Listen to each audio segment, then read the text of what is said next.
Hello बच्चों, आज मैं आपके लिए बहुत सुंदर सा टॉपिक्स जो है एग्ज़ाम में पूछे जाते हैं वो हमारे चैनल के माध्यम से मैं आप लेकर आया हूं। और हमारे चैनल में जो बच्चे नए हैं, जो अभी देख रहे हैं, उन बच्चों का हमारे चैनल एजुकेशन हब में मैं उनका स्वागत करता हूं। हमने आपके कहे अनुसार कि बच्चों की रिक्वायरमेंट आती है कि सर थोड़ा सा हमें थोड़ा डील करके पढ़ाइए और थोड़ा सा स्पष्ट तरीके से जिससे हमें समझ आ जाए, तो हम उसी तरीके का हम वीडियो बनाते हैं ताकि बच्चों को आसानी से समझ आ सके। आज मैं फिजिक्स क्लास 12th में एक नए टॉपिक के साथ आपके पास आया हूं जो पेपर में इम्पोर्टेंट है, जो पूछे जाते हैं, लगभग ये 3 नंबर में पूछे जाते हैं। तो आज का हमारा टॉपिक एक समान विद्युत क्षेत्र में रखे वैद्युत द्विध्रुव पर बल आघूर्ण। तो जब हम किसी वैद्युत ध्रुव को एक समान क्षेत्र में रखते हैं तो उस पर क्या होता है, क्या प्रतिक्रिया होती है, वो हम इस टॉपिक के माध्यम से जानेंगे। तो आगे हम लोग देखते हैं और इसके बारे में। तो सबसे पहले मैं एक समान क्षेत्र क्या होता है।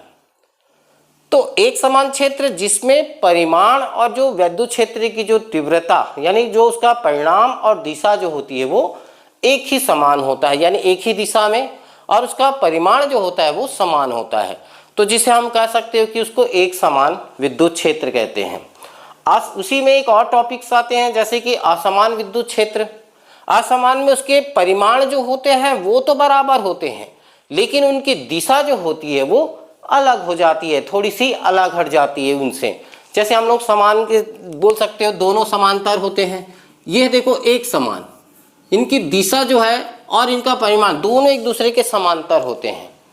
और जब असमान में क्या होगा, परिमाण तो अलग रहेगा लेकिन इनकी दिशा जो होती है वो थोड़ी सी अलग हो जाती है।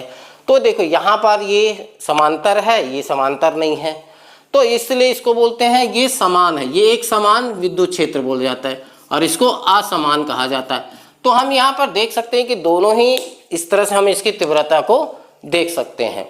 तो हम आगे बढ़ते हैं।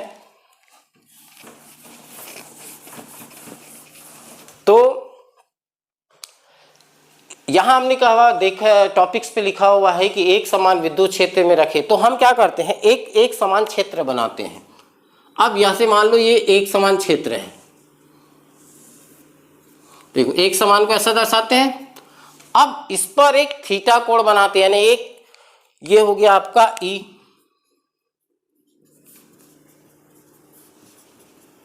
ये है एक समान विद्युत क्षेत्र। इस पर एक वैद्युत द्विध्रुव रख देते हैं। देखिए ये एक वैद्युत द्विध्रुव, ये ए है और ये है बी। अब वैद्युत द्विध्रुव को आप जानते हो थीटा कोण बनाते हैं हम किसके साथ रखें, ई के साथ में एक वैद्युत ध्रुव को हम क्या करते हैं, थीटा कोण में बनाते रखा हुआ है। तो देखो यहां पर हमने इसको थीटा कोण बना दिया। अब आपको यह भी पता होगा कि ए पर मान लेते हैं यहां पर प्लस आवेश है और बी पर माइनस आवेश है।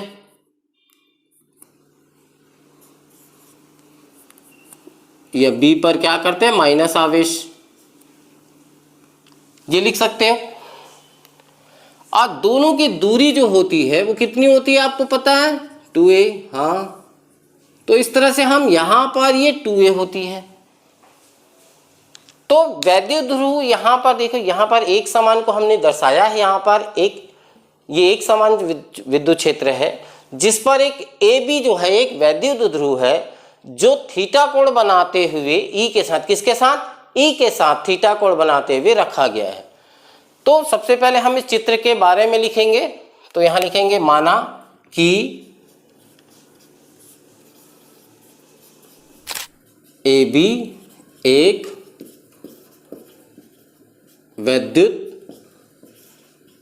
द्विध्रुव है, ठीक है, जो प्लस क्यू और माइनस क्यू आवेश से मिलकर बना है। देखिए यहां पर हम ए भी एक वैद्युत ध्रुव है जो प्लस क्यू और माइनस क्यू से मिलकर बना, जैसे हम पहले लिखते थे हम उसी आधार पर हम इसकी रचना कर रहे हैं। दूसरा, तथा दोनों आवेशों के बीच की दूरी कितनी होनी चाहिए? 2a। बीच की दूरी 2a है।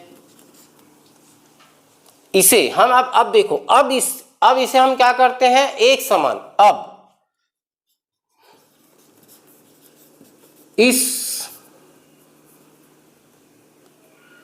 अब इस वैद्युत द्विध्रुव को एक समान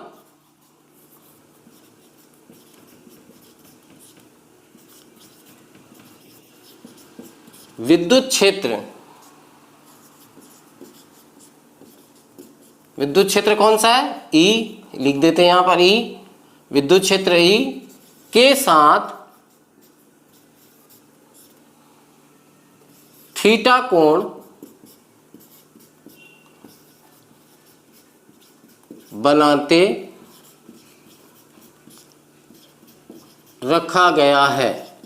अब देखो यहां पर हमने क्या रख दिया? एक समान विद्युत क्षेत्र में एक द्विध्रुव को रख दिए। तो जब रखने पर E के कारण क्या होता है? प्लस क्यू पर एक बल कार्य करता है। तो इस पर एक क्या करता है? इस पर एक बल कार्य करता है। कौन सी दिशा में? देखिए किसके कारण? E के कारण यहां प्लस क्यू पर एक बल कार्य करता है। इस तरह से इसको बोलते हैं क्यू ई बल। कौन से बल? क्यू ई बल। दूसरा, इसी प्रकार E जो होता है वो माइनस क्यू पर भी एक बल कार्य करता है इस दिशा में। ये कौन सा बल होगा? क्यू ई बल।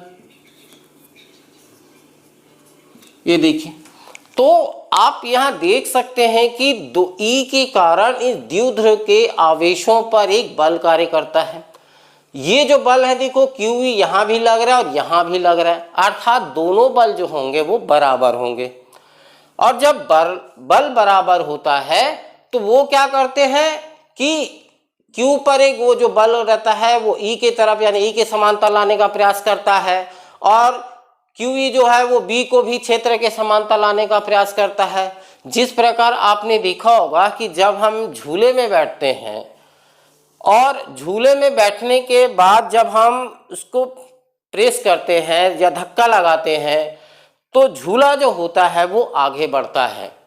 यानी कि जब वो आगे बढ़ता है तो क्या होता है? उधर से पीछे उस पर एक और बल कार्य करने लगता है, प्रतिक्रिया बल बोल सकते हो। तो उसको झूले को वापस अपनी उस स्थिति में लाने का प्रयास करता है, लेकिन उसमें गति होने के कारण क्या होता है? वो दूसरी दिशा में चला जाता है। फिर उसी प्रकार पुनः उस पर एक बल कार्य करता है, वो वापस फिर अपनी स्थिति में लाने का प्रयास करता है, और धीरे धीरे क्या होता है?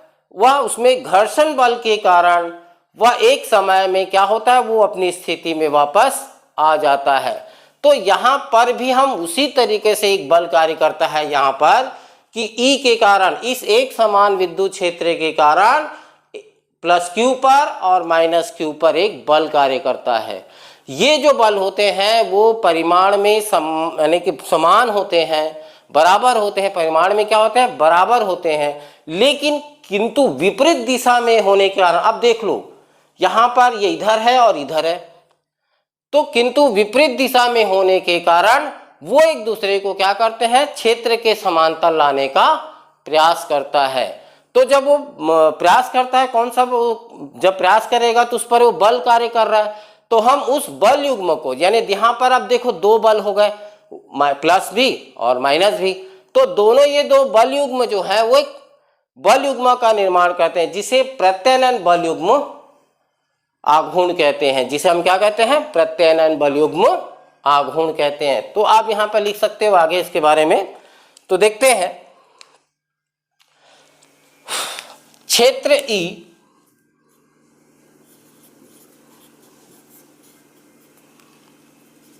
के कारण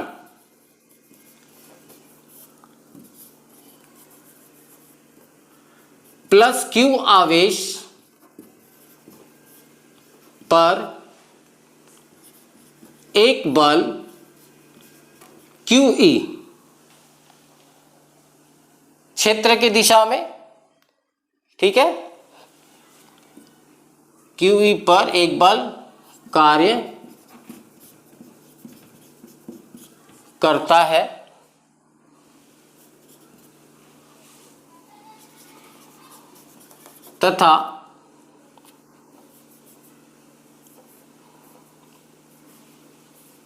तथा माइनस क्यू आवेश पर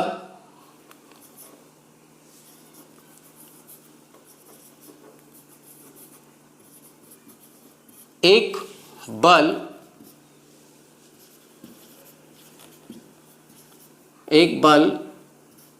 QE भी कार्य करता है।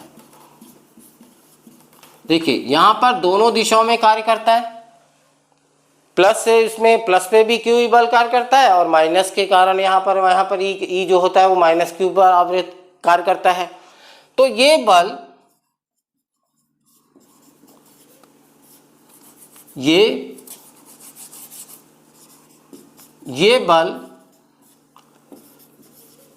परिमाण में बराबर तथा विपरीत दिशा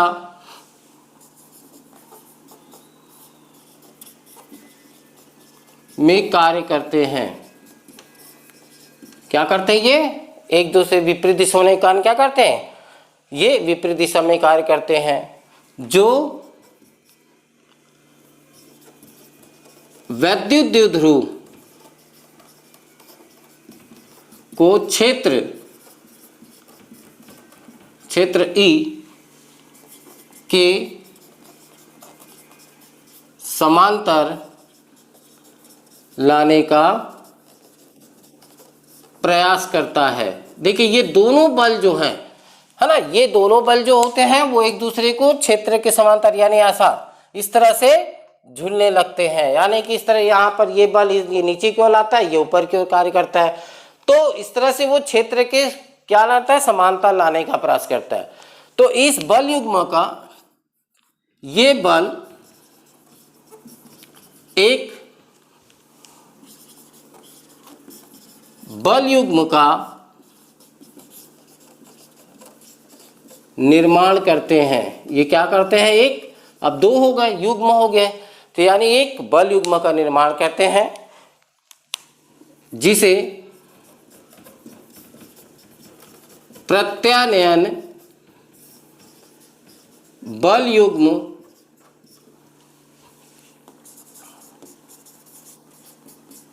आघूर्ण कहते हैं।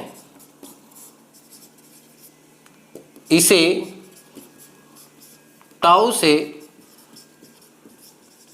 प्रदर्शित करते हैं। अब देखिए ये जो बल है टाउ, यानी अतः हम अब प्रत्यानयन बल युग्म आघूर्ण निकालते हैं। तो उसके लिए हम अतः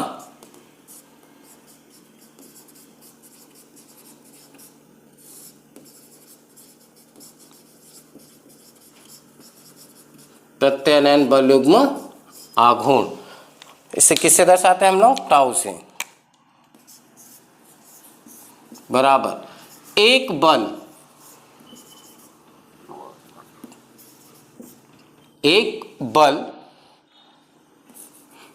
इंटू उनके बीच की लंबवत दूरी। तो ये है गया यहाँ पर फार्मूला हो गया इसका। एक बल, कोई भी सा एक बल ले सकते हो और उनके बीच की दूरी। तो हम कैसे निकालेंगे बीच की दूरी? तो आप ये देख सकते हैं यहाँ पर एक बल में, जैसे यहाँ पर चित्र में थोड़ा सा हम लोग आगे बढ़ते हैं, थोड़ा सा इसको B माइनस क्यू कर लेते हैं। अब देखिए ये बल नीचे की ओर लगता है, ये बल इधर,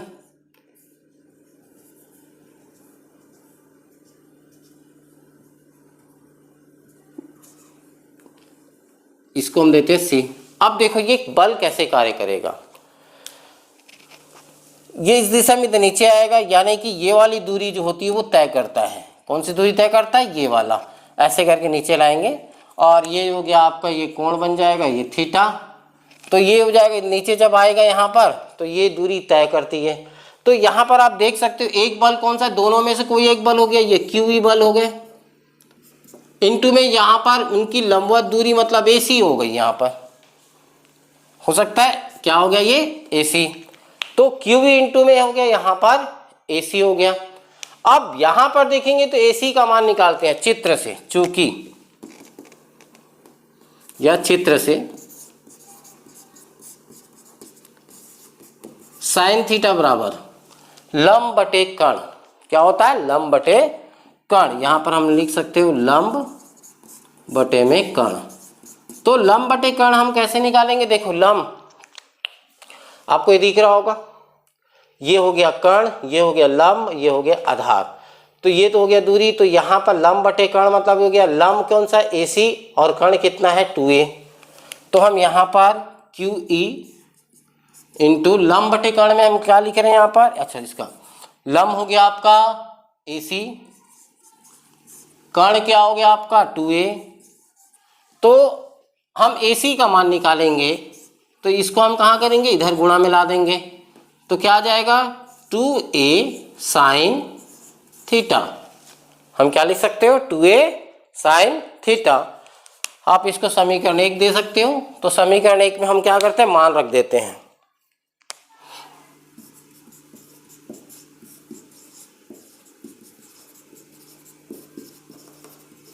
मान रखने पर अब जब हम समीकरण 1 में मान रखेंगे तो टाउ बराबर कितना आ जाएगा हमारे पास? QV वैसे ही रहेगा। यहां पर हम रख देंगे 2A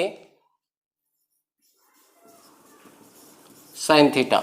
अब आपको थोड़ा सा और आप देख सकते हो यहां पर Q इंटू 2A हमने पढ़ा है क्या होता है? P बराबर 2QA वैद्युत द्विध्रुव आघूर्ण ये होता है।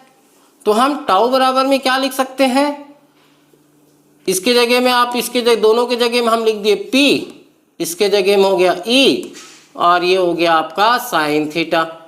तो ये है प्रत्यानयन बल युग्म आघूर्ण का फार्मूला।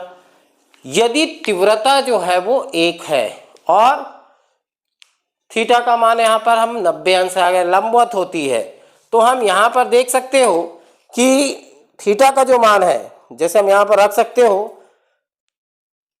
E का मान 1 होगा और इसका मान जैसे यहाँ पर हम साइन 1 ले सकते हो। साइन 1 यानी कि यहाँ पर 90 अंश, साइन 90 का मान कितना होता है? 1 होता है। अगर वो लंबवत होते हैं तब देखो, यदि E बराबर 1 यदि तीव्रता 1 है, साइन थीटा इक्वल 1 या फिर हम लिख सकते हो थीटा इक्वल में 90, इसके यदि लंबवत रखा हुआ है, किसके? E के लंबवत रखा है, कौन सा? द्विध्रुव रखा हुआ है, तब क्या होगा? टाउ बराबर P, इसका मान 1 और इसका मान भी 1, यानी टाउ बराबर क्या होता है? P। यानी ये जो प्रत्यानयन बल आघूर्ण जो होता है वह क्या होता है? वैद्युत द्विध्रुव आघूर्ण के बराबर होता है। कौन सी स्थिति में? जब विद्युत क्षेत्र की तीव्रता 1 होती है और उसे लंबवत दूरी पर यानी कि उसके लंबवत रखा जाता है, किसके? क्षेत्र के लंबवत रखा जाता है, तब प्रत्यानयन जो आघूर्ण होता है वो वैद्युत द्विध्रुव आघूर्ण के बराबर हो जाता है। तो इस तरह से हमने एक समान विद्युत क्षेत्र में रखे वैद्युत द्विध्रुव कारण जो बल आघूर्ण को हमने देखा। अगर आपको हमारी यह वीडियो पसंद आई हो तो हमें लाइक कीजिएगा और हमारे चैनल को सब्सक्राइब कीजिए।